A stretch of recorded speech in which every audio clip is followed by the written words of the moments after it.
La Sociedad Española de Radiodifusión presenta... Ser... ¡Viva la radio! Podcast. Siempre.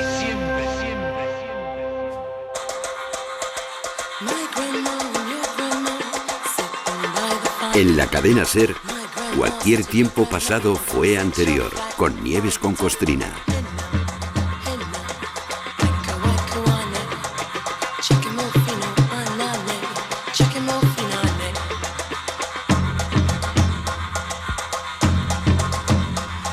Finales del siglo XIX. Cena de gala en el esplendoroso castillo de Chaumont-sur-Loire, un casoplón del centro de Francia en el que necesitabas un guía titulado para encontrar tus aposentos. La princesa Marie de Broglie, una rica heredera, aristócrata y con más pasta que vergüenza, organiza un banquete pantagruélico en honor de la defenestrada Isabel II, expulsada de España por sus corruptelas hacía ya casi 20 años.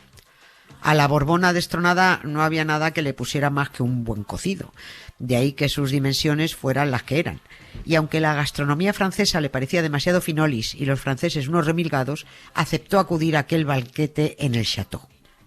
Cuando terminó aquella cena de gala, Isabel II intentó levantarse, pero no pudo. Se había quedado encajada entre los brazos del asiento. Tras recibir la ayuda de varios comensales para poder desatascarse, cuentan los recopiladores de anécdotas que la Borbona exclamó: «Es más fácil que te expulsen de un trono en España que de un sillón en Chaumont-sur-Loire».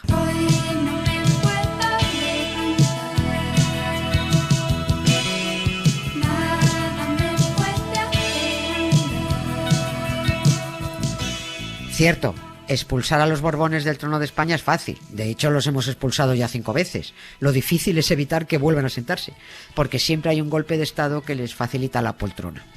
Porque si fuera por la democracia, desde luego, por aquí no habrían vuelto a pisar desde 1931. En fin, en contra de lo que pudiera parecer, este programa no va de los corruptos y antidemócratas borbones. Esto va de sillas, de sillones, de asientos, aunque cualquier oportunidad es buena para, se hable de lo que se hable, arrear un poquito a la macrogranja de Borbonia. El episodio de la oronda Isabel II de Borbón encajada en su sillón es solo la excusa para introducir a la protagonista del programa, la silla. Qué tontuna, ¿no? Hacer un programa dedicado a las sillas y a los sillones. Qué poca importancia le damos a las cosas cotidianas, pero algunas de ellas tienen más enjundia y más historia de lo que aparentan. ¿Qué sería de Dios sin una silla? Porque se supone que después de 6 días creando el mundo, con la faena que da eso, al 7º descansó. Y digo yo que se sentaría para descansar. ¿Y qué sería también del tal Jesucristo? Que no podría estar sentado a la derecha de Dios Padre. Habría que decir: Jesucristo subió a los cielos y está de pie derecho a la derecha de Dios Padre, que por cierto también está de pie. ¿Dónde se sentarían los diputados si no existieran los escaños? No me imagino a Chopin ni a Beethoven tocando de pie, ni a los reyes sin sus 2 tronos, el de sentarse y el de evacuar, ni a los curas sin apoyar sus culos en las misericordias de la sillería del coro, ni a los niños antiguos sin jugar a la sillita a la reina. El mundo no sería lo mismo sin sillas. Por eso merecen su historia.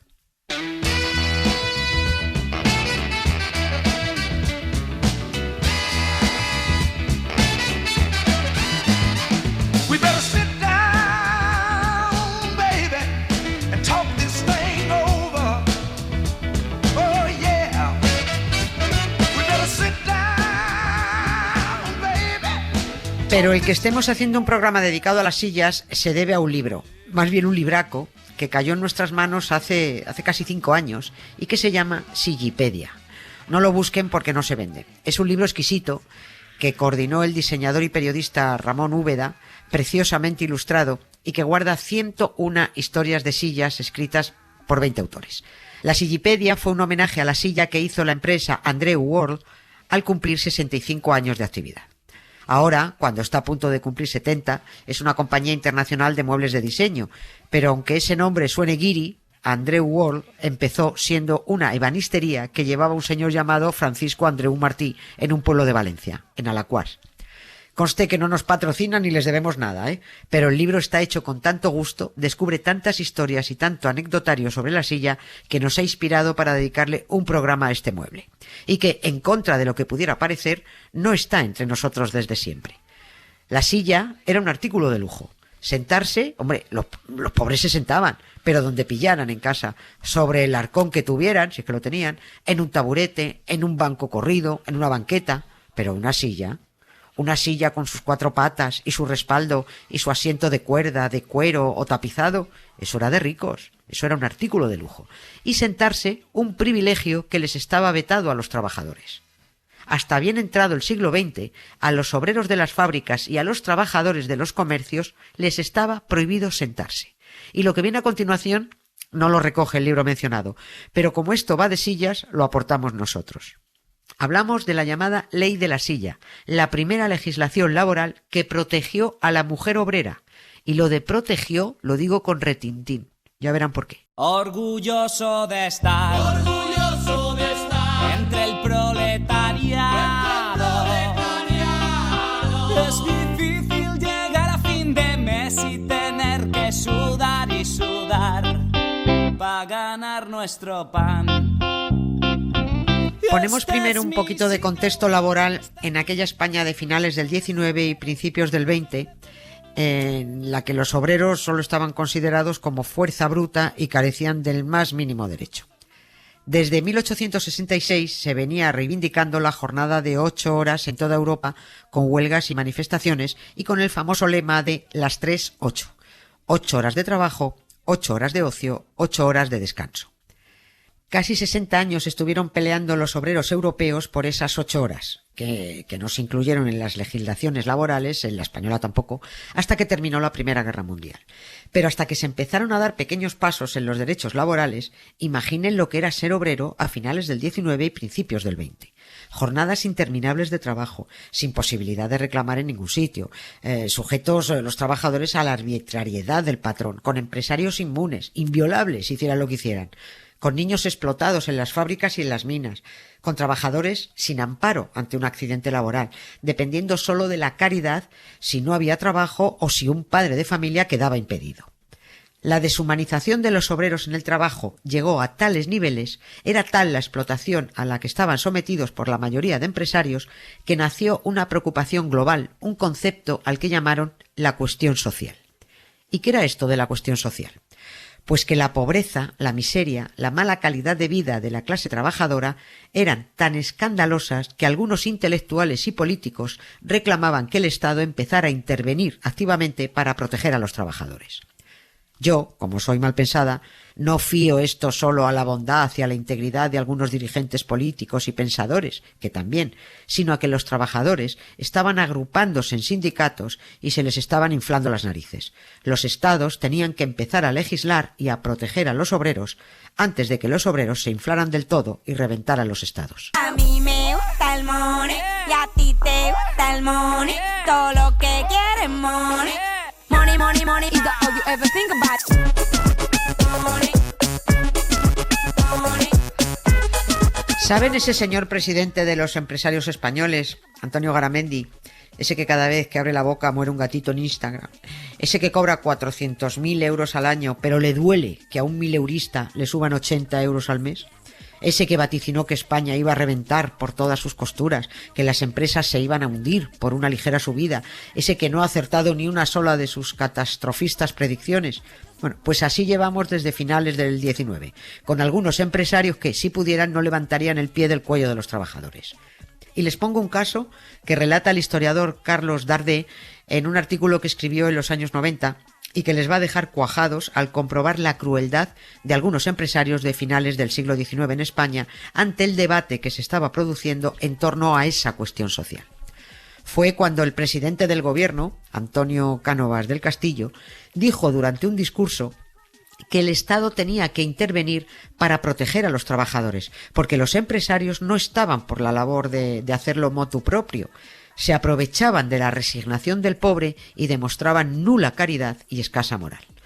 Al presidente del gobierno le replicó un destacado filósofo y abogado llamado Juan Manuel Ortí, un ultraderechista monárquico, tradicionalista, fundamentalista católico, que acusó a Cánovas del Castillo de peligroso socialista por intentar abordar la cuestión social. Como ven, el discurso viejuno y simplón de la derecha rancia de acusar de sociocomunista, marxista-leninista a cualquiera que proponga mejoras sociales, esto viene de antiguo. Porque anda que acusar al hiperconservador Cánovas del Castillo de socialista, bueno, esto es como llamar obrero a Felipe VI.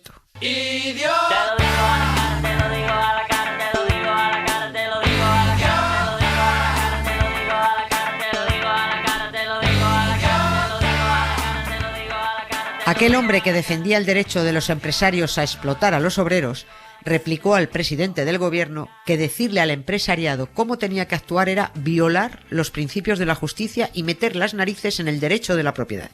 Y que si los obreros se veían obligados a mendigar, eso no era tan malo, porque la religión autoriza la mendicidad y ennoblece al mendigo. Mendigar, remató, fomenta el espíritu cristiano. La madre que lo parió. No fue el único que se revolvió en contra de resolver la cuestión social en España. El diputado liberal conservador Alberto Bosch, cuando se debatió en el Congreso limitar las horas de trabajo de mujeres y niños, dijo que ni de coña. Y mejor siéntense para escuchar sus argumentos. Dijo: limitar el trabajo del niño es entorpecer la educación tecnológica y el aprendizaje. Limitar el trabajo de las mujeres es impedir que la madre realice el más hermoso de los sacrificios, el sacrificio indispensable en algunas ocasiones para mantener el hogar de la familia. A ver, ¿cómo es posible que un animal de bellota como este llegue a diputado? Pues en esta línea iban a finales del 19 las reticencias del empresariado español cuando se les animaba a mejorar las condiciones de la clase trabajadora. Ellos decían, ¿son pobres y obreros? Hombre, pues que hubieran elegido nacer ricos, yo qué sé. Tras mucha lucha, mucha batalla, los trabajadores fueron arañando derechos y los estados creando organismos para proteger a los trabajadores. Pero bueno, protegerlos un poco, solo un poquito. Nada más arrancar el siglo XX se creó el Instituto de Reformas Sociales y empezaron a aprobarse normas proteccionistas. Una ley sobre los accidentes de trabajo, otra ley que obligaba al descanso dominical y, entre otras cuantas, la llamada Ley de la Silla. Una ley que obligaba al empresario a facilitar en todos los establecimientos que no fueran fábricas una silla a las trabajadoras, no a los trabajadores.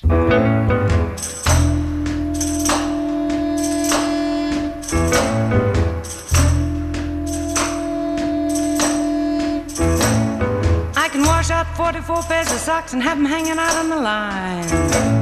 I can start and iron 2 dozen shirts for you can count from 1 to 9. El 27 de febrero de 1912, el gobierno de José Canalejas, el progre, aprobó la Ley de la Silla.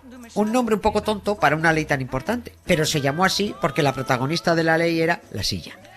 Era la primera legislación laboral española basada en el derecho a poder sentarse de vez en cuando. La ley era buena, era necesaria, pero tenía trampa. Porque fíjense que antes he dicho que fue la primera legislación que protegió a la mujer obrera, no al hombre obrero. Es lo que ahora llamaríamos discriminación positiva. Hay dos perspectivas desde las que mirar la Ley de la Silla. Una estrictamente jurídica y peñazo, de la que no nos vamos a ocupar, y otra más social, y desde el punto de vista feminista muy mosqueante, porque era una ley paternalista. Más que mejorar las condiciones laborales de la trabajadora, lo que pretendía era proteger su fecundidad. La Ley de la Silla de 1912 obligaba al empresario a facilitar en todos los establecimientos no fabriles, o sea, que no fueran fábricas, un asiento exclusivo destinado a cada empleada en el local donde desempeñe su ocupación y con exclusión de los que pueda haber a disposición del público. Toda empleada podrá utilizar su asiento mientras no lo impida su ocupación y aún durante esta cuando se lo permita. Los trabajadores, como pueden comprobar, quedaban expresamente excluidos de la norma. I'm so tired, I haven't slept a wink. I'm so tired, my mind is on the blink. En el mercado laboral a principios del siglo XX, el término oficial para referirse a mujeres y niños obreros era medias fuerzas, por razones obvias. Los niños porque no tenían suficiente fuerza todavía, y las mujeres porque eran débiles, moralmente flojas, fisiológicamente delicadas y sujetas a obligaciones en el hogar. Es decir, la mujer trabajaba en casa, trabajaba fuera, paría, pero era media fuerza. Y el hombre que no paría solo trabajaba fuera y en casa estaba a mesa puesta y a cama hecha, ese era fuerza entera, guay. Es decir, Los legisladores, todos ellos hombres, se animaron a promulgar normativas especiales para las mujeres y segmentar sus horarios no por mejorar sus condiciones laborales, sino porque interesaba que no se estropearan como máquina de parir y porque alguien tenía que estar en casa para preparar la comida al marido. Un ejemplo. Alemania y Francia, en sus leyes laborales de principios de siglo, referidas al tiempo de descanso en mitad de la jornada, concedían a las mujeres el derecho de media hora más para que pudieran hacer la comida a los hombres, ¿se entiende? Las mujeres eran el sexo débil y por eso debían de tener derechos laborales específicos, como por ejemplo el derecho a sentarse un ratito cada hora. Estas normativas específicas para mujeres no fueron una exclusiva española, Lo que aquí se hizo fue seguir la estela de países como Reino Unido, Alemania, Francia, que tuvieron que ir añadiendo leyes cuando vieron que las mujeres, bien por necesidad, bien porque ya estaban hartas de cuidar niños y hacer cocidos, se iban incorporando al mercado laboral.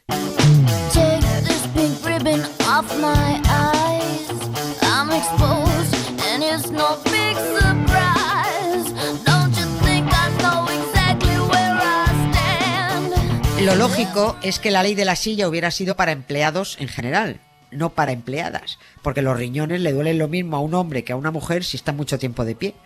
Pero por lo que respecta a los hombres no importaba, porque la ley no surge por una preocupación por la salud en general de las personas trabajadoras, sino por la salud femenina en particular. En la exposición de motivos de la ley de la silla se dice que estaba médicamente comprobado que la bipedestación, yo acabo de aprender que estar de pie se le llama bipedestación, ignorante de mí. Pues eso, que la bipedestación prolongada de la mujer afectaba a su fecundidad porque se congestionaban los ovarios y la matriz, lo que podría dar lugar a abortos y partos prematuros. Está claro que no consideraron entonces que la bipedestación afectara a los trabajadores. Si aplicaran la misma estúpida deducción, lo mismo se creían que si los hombres se sentaban, los espermatozoides se les volverían vagos, digo yo, no sé. Argumentaban que trabajar largas horas en posición vertical provocaba en la mujer deformidades en la pelvis y en los pies, lo que causaba un perjuicio social porque, a la postre, la continuidad de la raza se vería afectada. Dicho más a lo bestia, las obreras tenían que seguir pariendo obreros. Y otro argumento para que la mujer no se cansara mucho en su trabajo era que su función primordial era cuidar su casa, su marido y sus hijos, porque el papel de la mujer, y esto es textual, es esencialmente doméstico.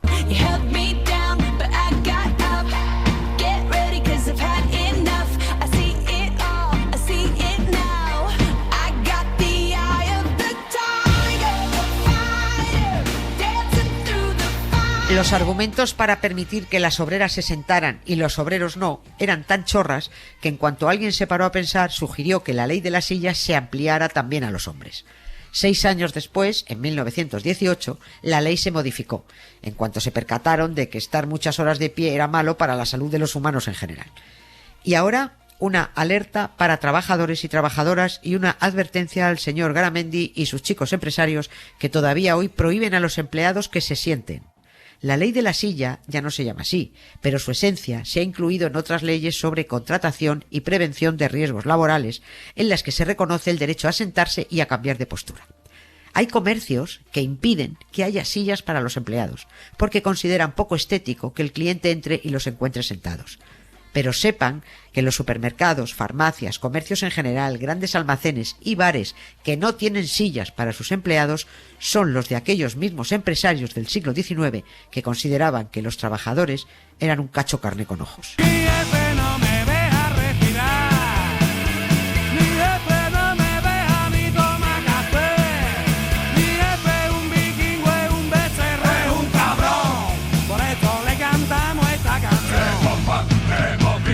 Y sepan todos que la bipedestación prolongada puede provocar dolores en columna, caderas, rodillas y pies, sobrecarga de músculos y articulaciones, dificultad en el retorno venoso desde las extremidades inferiores hacia el corazón, con hinchazón en los pies y tobillos y riesgo de desarrollar varices y trombosis venosa profunda. Y la fatiga y la incomodidad disminuyen la capacidad de concentración y la productividad y aumenta el riesgo de cometer errores en el trabajo.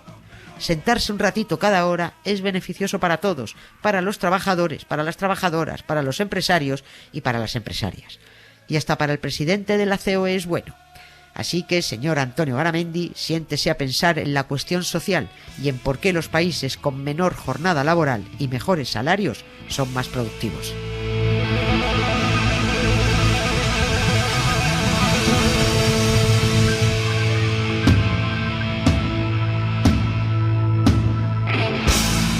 Cabrón.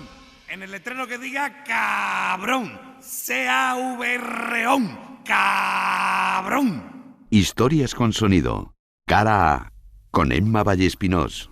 Y vamos con la primera historia con sonido de hoy. Hola, Emma. Hola, Nieves. El cansancio laboral, el físico, el que se alivia con una silla, pero también el mental, que lo invade todo y acaba convirtiendo los domingos por la tarde en una crisis existencial semanal, es todo un temazo literario.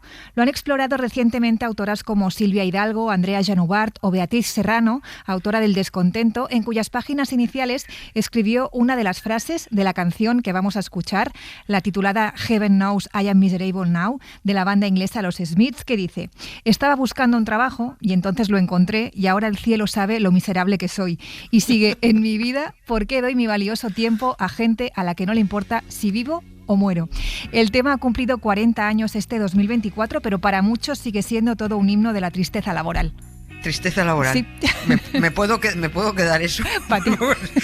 Tristeza laboral. Ay, qué bueno. Bueno, lo escuchamos. I was happy in the haze of a drunken hour, but heaven knows I'm miserable now. I was looking for a job and then I found a job, and heaven knows I'm miserable now in my life. Why do I give valuable time to people who don't care if I live or die?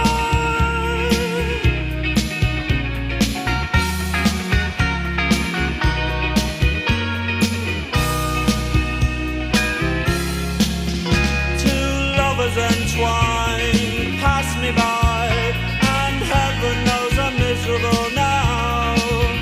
I was looking for a job and then I found a job, and heaven knows I'm miserable now in my life. Oh, why do I give valuable time to people who don't care if I live or die?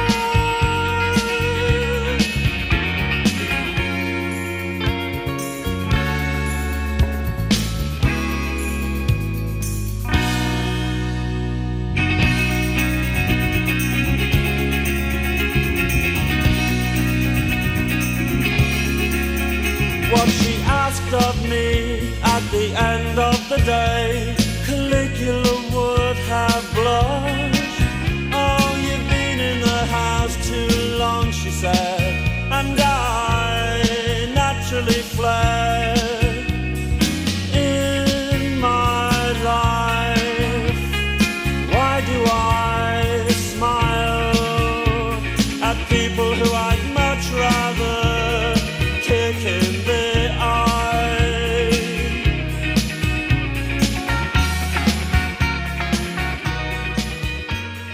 Contarte el arte. Ana Valtierra. You will meet him on a train. You will meet him on a plane. You will meet him on the way to somewhere you have never been. Turno de Ana Valtierra, doctora en Historia del Arte, que lo que habrá visto y estudiado esta mujer sobre sillas, sillones, butacas, butacones y tronos artísticos, o de gente sentada, yo qué sé. Hola, Ana, ¿qué nos cuentas? Hola, Nieves. Ay, necesitaría 8 secciones para este programa.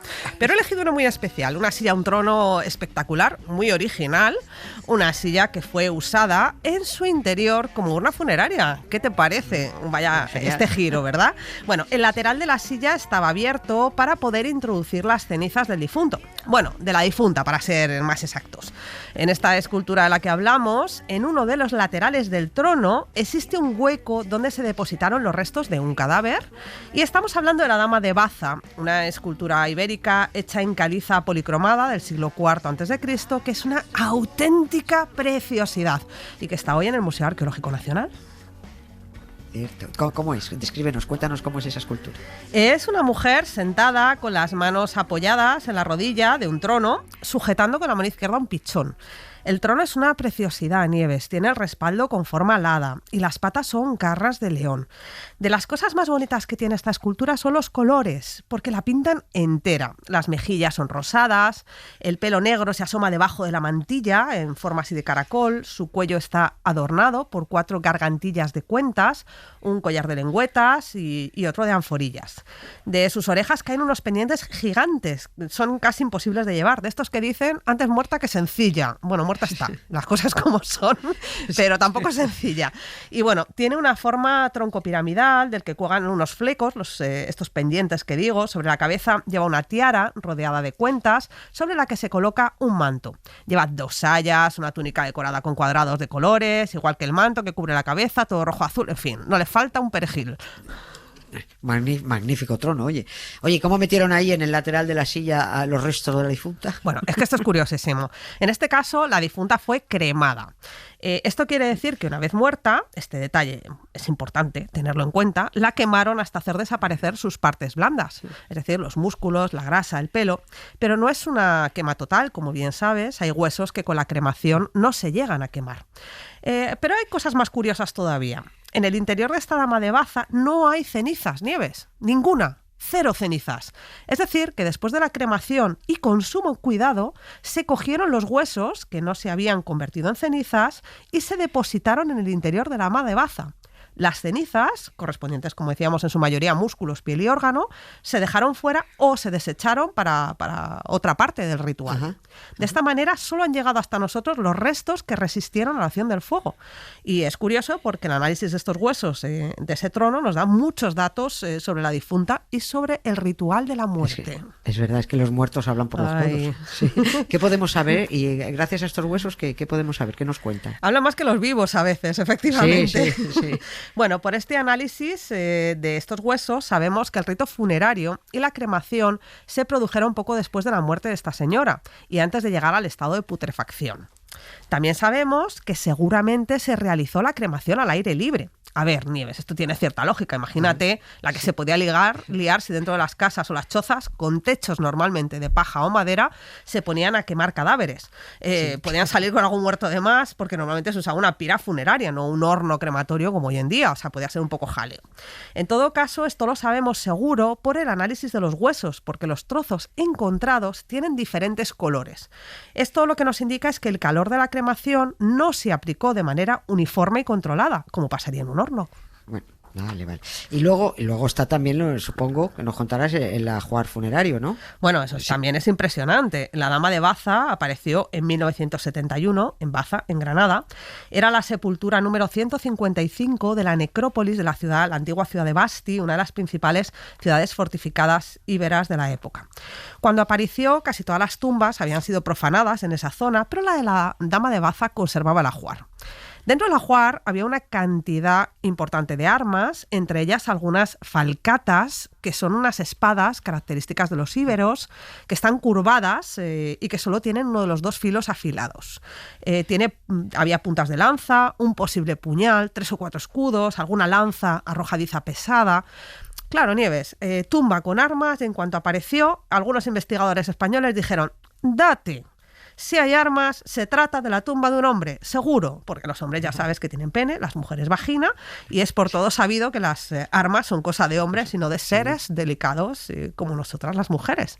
Y se hincharon a publicar sobre el tema, ¿eh? Algunos siguen vivos, no voy a decir nombres. Sí, pero me estoy imaginando, porque claro, llegaron los huesos del lateral del trono para que se dieran de cruce con la realidad, supongo. Es que es de las cosas más maravillosas que ha pasado en el mundo académico en los últimos años, y es que me encanta. Efectivamente, así es. Los huesos demostraron que era una mujer y, claro, se comieron con patatas todos sus prejuicios de género. Y vino un largo vaivén de publicaciones de estos señores con los clásicos: es que yo pensaba, yo creí que, normalmente, en fin, ¿no? Bueno, según el análisis de Gonzalo Trancho y Beatriz Robledo, que fueron los que analizaron estos huesos, los restos pertenecen a una mujer de más de 20 años y que seguramente no superó los 30, murió jovencita. No sabemos de qué murió porque aunque se han buscado enfermedades en los huesos, de momento no se ha encontrado ninguna patología, piensa que son restos pequeños. Sí. Este descubrimiento en sus inicios hizo que se rompiera el cliché y se abandonara la idea de que las armas en una tumba querían decir enterramiento de varón. Las mujeres íberas pues también se enterraban con armas y no es un caso aislado. Claro, más difícil resulta intentar explicar qué significa todo esto en su conjunto, porque no sabemos si la escultura de la Dama de Baza representa una diosa o una mortal, si es una sacerdotisa, si es una aristócrata. Tampoco parece que las mujeres íberas fueran grandes guerreras, con lo cual pues tanta arma es raro, ¿no? Por eso se busca un significado más anclado en lo simbólico que en lo físico. O sea, se ha dicho que quizá la escultura represente a una divinidad guerrera, pues una tipo Atenea, una tipo Minerva, o sea, existían muchas de este tipo, y que las armas sean una ofrenda a la diosa. También se ha hablado de que las armas fueran símbolo de una poderosa estirpe, del cual la figura esta mujer sea la figura más importante, y claro, le rinden pleitesía, ¿no? Sea como fuera, Nieves, no podemos negar que si hacemos un programa de sillas, esta es una de las que se lleva la palma, la más original y sobre la que más han escrito los investigadores. No podíamos dejarla fuera. Ya sabía yo que habría una conexión perfecta con el arte. Eso sin duda, por supuesto. Tengo noticias, fíjate, de alguien a quien enterraron sentado. ¡Oh, no, qué maravilla! No es como la dama. Sí. ¡Qué maravilla! No es en España. No es como la dama, que la que está sentada es la escultura. Ni tiene la solera de ser un muerto ibero, pero también se llevó la silla a la tumba. Oh. Estará desmoronado a estas alturas, por supuesto. Pero bueno, intrigadísimo. Muchísimas gracias, Ana. Sí, hasta la próxima. Gracias, Nieves. El invitado, con Jesús Pozo.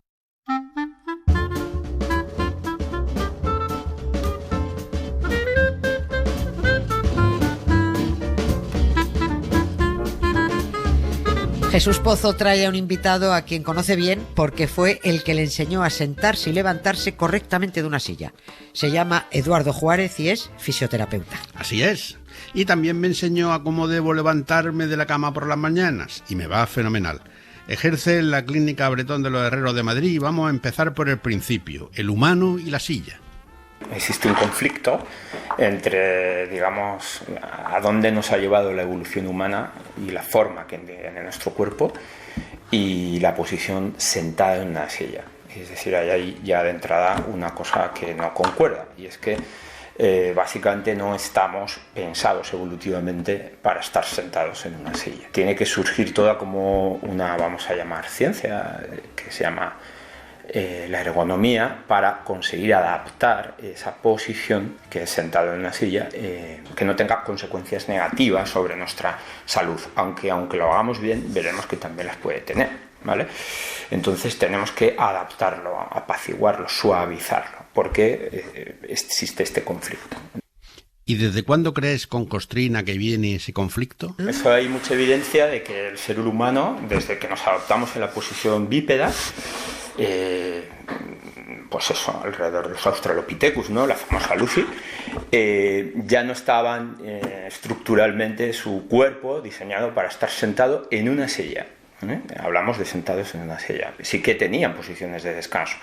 ¿En qué se puede apreciar? Básicamente, pues muy sencillo, los Australopithecus, desde que empezamos a caminar, que es el origen un poco de la posición bípeda, se nos alargan más las piernas. Las tuberosidades isquiáticas, que son esos huesos del culete donde nos apoyamos cuando estamos sentados, o deberíamos apoyarnos cuando estamos sentados, ya no tienen una forma plana, con lo cual no están pensados para apoyarse, sino que tienen una forma como de mecedora.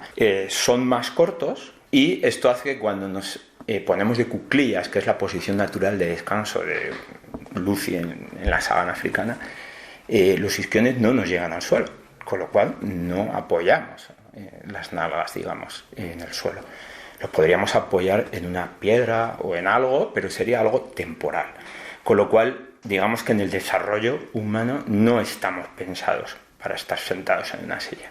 Ya me dijeron a mí hace tiempo que los paisanos asiáticos son los que mejor se sientan, y no precisamente en una silla. Y anda que no recordé yo con Eduardo Juárez lo que tú me contabas de los asiáticos y sus cuclillas. Es que esa es una posición antropológica más correcta para que nosotros pudiéramos descansar.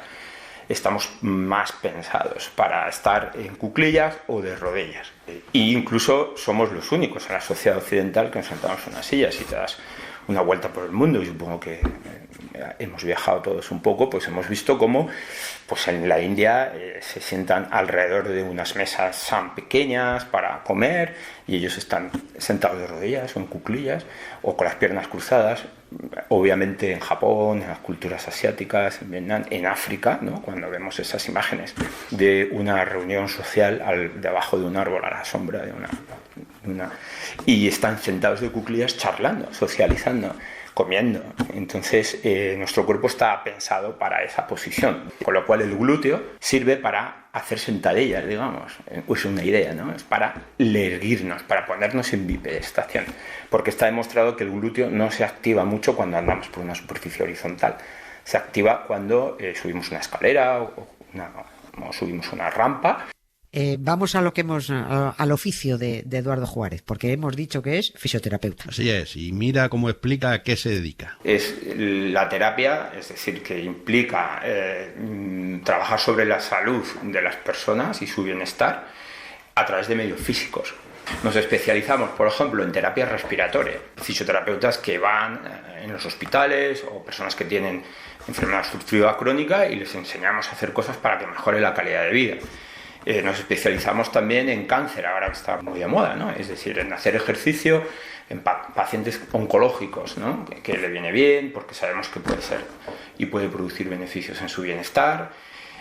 Nos especializamos en el sistema musculoesquelético, ¿no? Y ahí podemos hacerlo a través de la terapia manual o técnicas invasivas, punción seca, electroterapia clásica, termoterapia, a través del movimiento. Y ahí es una cosa muy amplia, hay multitud de métodos. A través del movimiento y la salud, ligada a la salud física, hay muchísimo.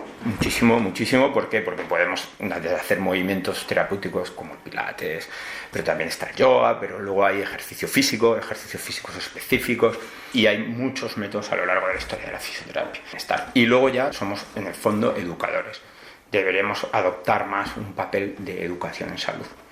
Educar a la gente en las cosas que está demostrado que son buenas para la salud.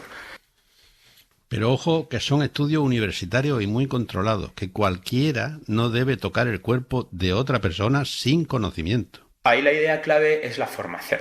Los fisioterapeutas somos personas que están formadas universitariamente por personas cualificadas, personas acreditadas para formarnos, y tenemos muy claro cuáles son nuestros criterios, las banderas rojas, cuándo no podemos actuar, cuándo se puede, cuándo no se puede, y qué es lo que hay que hacer en cada caso, porque nos forman para esto. Y esto es muy importante. Yo a veces digo que en salud es importante aprender lo que hay que hacer, pero más importante es saber lo que no hay que hacer, porque puedes hacer daño.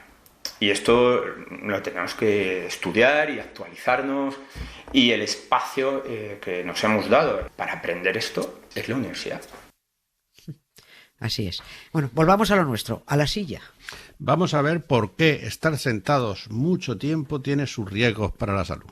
Cuanto más tiempo pasas sentado, en sentado pasivo, porque recordar que la cuclillas es un sentado activo, es un descanso activo, aumenta el riesgo cardiovascular, se altera el metabolismo de los lípidos en los glúteos, con lo cual tienes más riesgo de tener diabetes tipo 2, incluso hay más riesgo de tener cáncer, es decir, de muerte prematura / las personas que están más tiempo en la actividad. De alguna manera nos tenemos que entrenar para lo que estamos, la pregunta sería esa, ¿no? Nos tenemos que entrenar para lo que estamos naturalmente diseñados. Claro. Eso sería muy fácil. Lo difícil es entrenar para lo que no estamos pensados, que es estar sentados. Los últimos, por ejemplo, se han hecho estudios, creo que fue en Google, donde ya se están adaptando mesas con un sistema de palancas que suben para que estemos de pie. ¿Por qué? Porque se han visto que en la posición de pie se activan circuitos de cerebro que favorecen la creatividad a la hora de diseñar, por ejemplo. Entonces parece que estamos cambiando un poco, abriendo esa mente a cambiar la posición de sentado en el trabajo hacia posiciones de pie para favorecer actividades cerebrales. Y por supuesto le pedí que me explicara cómo debemos sentarnos. Pues es muy importante que estemos enraizados, decimos, como que los pies no pierdan el contacto con el suelo, que las rodillas más o menos estén en 90 grados y que la nalga esté bien atrás para que el respaldo nos regule la lordosis lumbar, que tengamos una lordosis fisiológica, es decir, que tengamos un poco de arco, que podamos regular la altura de los reposabrazos. ¿Para qué? Para que los hombros no estén subidos con tensión a los trapecios todo el rato, que los podamos apoyar. Y también una de las claves fundamentales es, ahora que trabajamos con ordenadores, es la posición de la pantalla. Hay un estudio muy curioso que te comparto, y es que cuando nosotros estamos sentados y miramos hacia abajo a una pantalla, nuestra capacidad de memoria disminuye y se potencia el sesgo negativo, es decir, tenemos más capacidad de recordar palabras negativas cuando se nos muestran en la pantalla, comparado a si estamos sentados mirando al frente o hacia arriba, donde tenemos más capacidad de memoria y recordamos menos palabras negativas. Entonces fíjate cómo la postura está determinando incluso cómo percibimos el mundo. Aún así es una posición pasiva, volvemos otra vez a usar la silla para sujetar nuestro cuerpo. Madre mía, pues no me queda mi trabajo por hacer, hago cosas fatales. Ándale, a todo. Sobre todo hace cosas fatales. Sobre todo uno muy curioso que dice Eduardo Juárez, descansar del descanso. Que si la silla está pensada para descansar, tenemos que descansar del descanso. Eso es muy, muy llamativo, ¿no? Sí, claro, no sé, yo diría media hora puede ser un buen... Hay que moverse. Y incluso hacer un poquito... Cuando estamos sentados, estar sentados muy dinámico, es decir, que nos sentemos un ratito en el borde, luego el culo bien atrás, cada media hora que nos levantemos, que nos movamos, que vayamos al baño de la planta de arriba de la oficina, que cuando el vecino sale a fumar, pues tú te des una vuelta. Y sí, ¿por qué no? Es decir, ¿por qué no podemos hacer una reunión en una empresa de estas donde la gente esté uno de pie, el otro sentado, el otro se mueva? O donde podamos tener una conversación de trabajo, ahora que se lleva tanto, ¿no? Las cóncoles famosas. Si no necesitas una pantalla para utilizar la cabeza pensando en cosas, ¿por qué no te puedes dar una vuelta a la manzana mientras trabajas o hablas algo relacionado con tu trabajo? Entonces yo creo que está empezando a aparecer la idea de flexibilidad en torno a esto, porque tiene que ver con la salud de los trabajadores también, y esto es importante. Yo voy a intentar ser más dinámica escribiendo guiones delante del ordenador. ¿Te acuerdas cómo cantaba Teresa Raval? Me pongo de pie. Me vuelvo a sentar. Me vuelvo a sentar. Pues espera, que no hemos terminado, que también nos sentamos más mal en el inodoro. De hecho hay evidencia también, ¿no?, que muestra cómo el hecho de que nos sentemos en una taza del váter puede favorecer que tengamos más riesgo de hemorroides o de estreñimiento. Porque cuando nosotros defecamos o hacemos pis, orinamos cuclillas, la posición del recto es más correcta para favorecer que tenemos además más fuerza para defecar, con lo cual vaciamos mejor tanto la vejiga como el colon. Con lo cual, cuando nos sentamos en una taza del váter, tenemos que hacer más fuerza, con lo cual hay más riesgo de hemorroides o de que no vaciemos del todo. Incluso hablan también que la vejiga más riesgo de infección porque no la vaciamos del todo al estar sentado, particularmente las mujeres, claro. O sea, lo hacemos todo mal. Todo mal con tal de mantener posturas que nos parecen más dignas, ¿eh? Sí. Somos muy tontos. Necesitamos más fisios como Eduardo Juárez y menos tonterías. Muchas gracias por la conversación a él y muchas gracias a ti, Jesús, por traerlo. Voy a ver si consigo cambiar algunas posturas. Adiós. Esto era un gato con los pies de trapo y la cabeza al revés. ¿Quieres que te lo cuente otra vez? Cuéntame un cuento y verás que contento. Me voy a la cama y tengo lindas señas. Cuéntame un cuento y verás que contento. Me voy a la cama y tengo lindos sueños. Las historias de sillas, sillones, butacas y asientos en general son innumerables, así que no queda más remedio, pero hay que elegir. Elijamos 3 para este cuento final. La historia del Woolsack, la de la chaise percée y la de la misericordia. Woolsack significa saco de lana y es donde se sienta el presidente de la Cámara de los Lores del Parlamento británico. Chaise percée significa silla cómoda, aunque en realidad es un sillón con un agujero en el centro donde el rey de Francia se aliviaba de todo lo comido y lo bebido. Y la palabra latina misericordia significa virtud que inclina el ánimo a compadecerse de los sufrimientos y miserias ajenos. Pero hablamos de otra acepción de misericordia. Una tablita disimulada en la parte de abajo de los asientos abatibles del coro de las iglesias para que cuando se sube los curas puedan apoyar su culo y así parezca que están de pie cuando en realidad siguen sentados. Lo que no entiendo es que tiene que ver la piedad, la compasión y la bondad para dar el mismo nombre al sitio donde pone su culo un cura. No sé. Lo mismo es que ahí, en el culo, es donde reside su misericordia. Salagadoola, me checkaboola, bibbidi bobbidi boo. Put them together and what have you got? Bibbidi bobbidi boo. Expliquemos esto de la misericordia para que quien no se haya fijado hasta ahora, pues se fije. En las iglesias grandes y en todas las catedrales está el coro, ese lugar flanqueado por sillas muy ornamentadas, preciosamente trabajadas, con sus reposabrazos, en donde se reúnen los curas para cantar, para rezar y para hacer sus magias. Ese conjunto de asientos se llama sillería del coro y hay auténticas obras de arte realizadas en maderas nobles. Los asientos de la sillería son plegables porque los curas tienen que levantarse para determinadas cosas, mientras que para otras pueden permanecer sentados. Pues bien, como lo de tener que levantarse para permanecer de pie lo llevan mal, porque ellos son de esforzarse poco, cuando levantan el asiento para quedarse en posición de bipedestación, en realidad hacen trampas y siguen sentados, porque al levantar el asiento queda disponible para el culo del cura un apoyo que nadie ve, y así el señorito sigue sentado sin que lo parezca. Esta pieza, esta misericordia, también se llama paciencia. Otro ejemplo de manipulación del lenguaje. Paciencia es la facultad de saber esperar. O sea, los curas deberían saber esperar para volver a sentarse. Pues no, ellos son incapaces de esperar. Siguen sentados, aun estando de pie, y encima llaman paciencia al lugar donde apoyan su impaciente culo.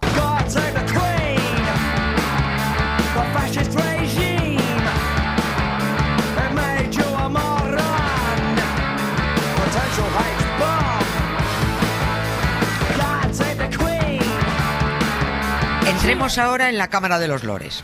Allí, en la cabecera de la sala, hay un gran cojín rectangular, duro, casi del tamaño de una cama, forrado de tela roja y en donde se sienta el presidente de la Cámara Alta, el Lord Speaker. Se llama saco de lana desde el siglo XIV, cuando el rey Eduardo III dijo que su Lord Canciller debía de sentarse sobre un fardo de lana, un woolsack, un saco de lana, como símbolo de la gran importancia del comercio de lana para la economía de Inglaterra. Y como los ingleses son muy de mantener estas chorraditas simbólicas tradicionales, que tendrían su gracia si no fuera porque luego la cagan en lo más elemental, pues ahí sigue el fardo de lana donde se sienta el Lord Presidente. En 1938 les dio por abrirlo y vieron que no había lana.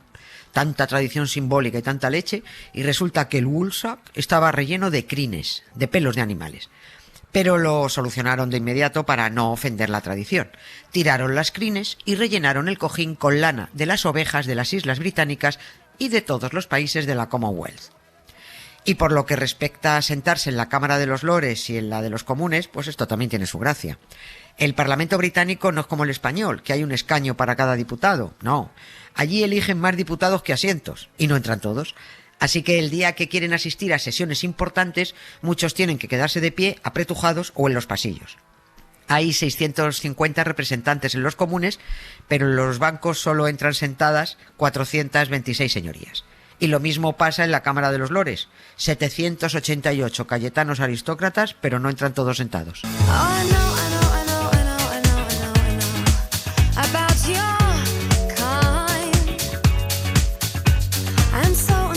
Y por cierto, con el maremoto laborista de las últimas elecciones en Reino Unido, a la Cámara de los Lores les van a tocar sus privilegios, porque uno de los propósitos del nuevo gobierno es eliminar los 92 asientos hereditarios de los que disfrutan estos cayetanos british. Es que nadie los elige, sencillamente se muere un lord y en el mismo escaño se sienta el heredero. Desde las filas laboristas alegan que en el siglo XXI no hay ninguna razón para tener casi 100 plazas reservadas a personas nacidas en determinadas familias. Pues les diría que el argumento sirve para el rey, no solo para los lores.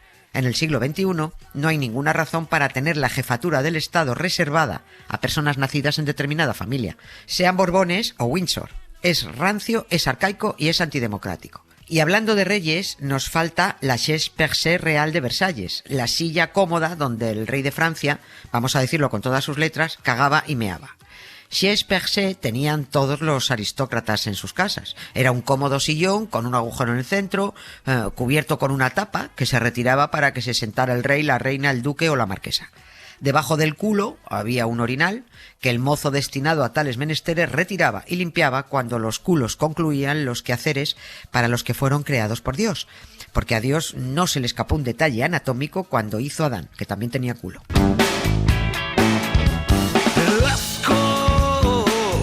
¡Qué asco que me das! ¡Asco! ¡Qué asco! La peculiaridad de la silla retrete de Luis XIV, también llamada silla de negocios, no estuvo en la silla en sí, sino en el protocolo. Porque el rey podía conceder audiencias especiales a caballeros de alto standing para tratar determinados asuntos mientras estaba sentado en su váter. El rey hacía todo lo que tuviera que hacer delante del caballero, siempre y cuando su almorrana se lo permitiera. Y el caballero debía sentirse muy honrado por semejante honor. Los que actualmente acuden a las rancias audiencias reales agradecen que sus majestades les hayan retirado el honor de verles cagar. ¿Me vas a dar? No me mires que me vuelvo atrás. Yo no sé lo que me das.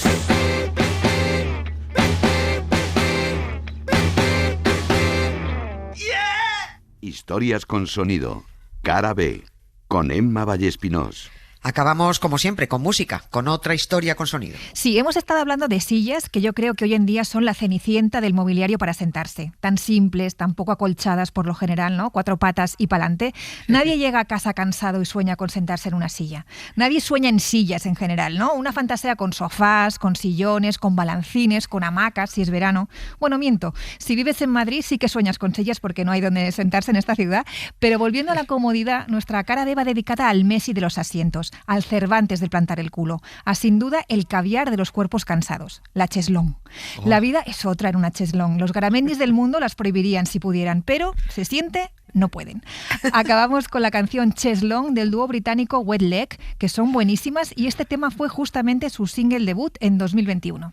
Bueno, pues lo escuchamos, que la cheslón era luego el triclinium que llamaban los romanos. Claro. Me parece que estos han inventado algo, ¿sabes? Como suena tan fino. Como suena tan fino, la cheslón, la Bueno, la escuchamos enseguida, pero antes nos despedimos desde una silla un poco tiesa, la verdad, pero ergonómica, sí. con su poquito de bulto aquí en los riñones que nos sujetan. No se vayan a pensar que hacemos esto tumbados en una cheslón.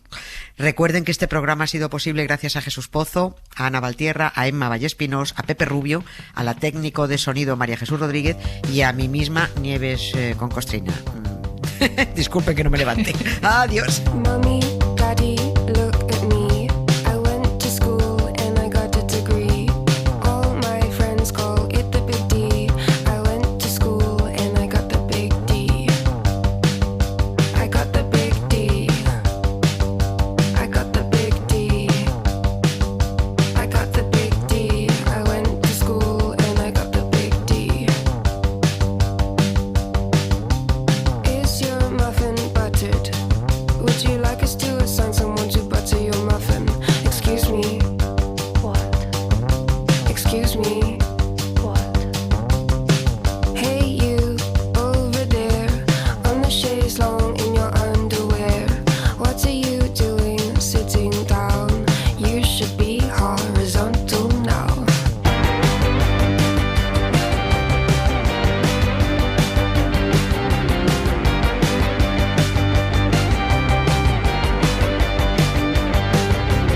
On the chaise longue, on the chaise longue, on the chaise longue, all day long, on the chaise longue, on the chaise longue, on the chaise longue, on the chaise longue, all day long, on the chaise longue. Is your mother worried? Would you like us to assign someone to worry your mother? Excuse me. What? Excuse me. What?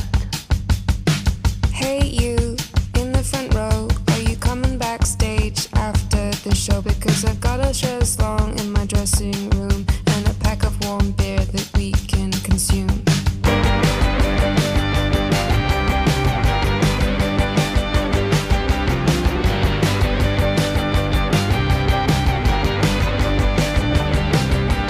On the chaise longue, on the chaise longue, on the chaise longue, all day long, on on the chaise long, on the chaise long, on the chaise long, on the chaise long, all day long, on the chaise long, on the chaise long, on the chaise long, on the chaise long, all day long, on the chaise long, on the chaise long, on the chaise long, on the chaise long, all day long, on the chaise long.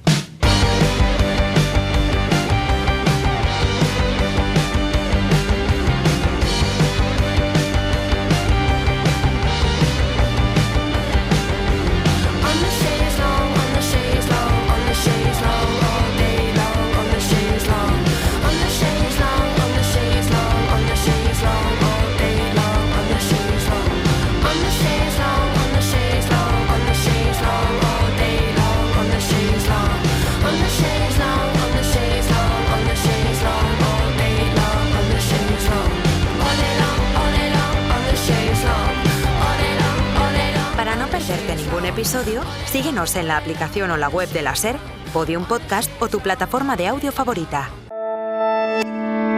Cadena SER. La radio.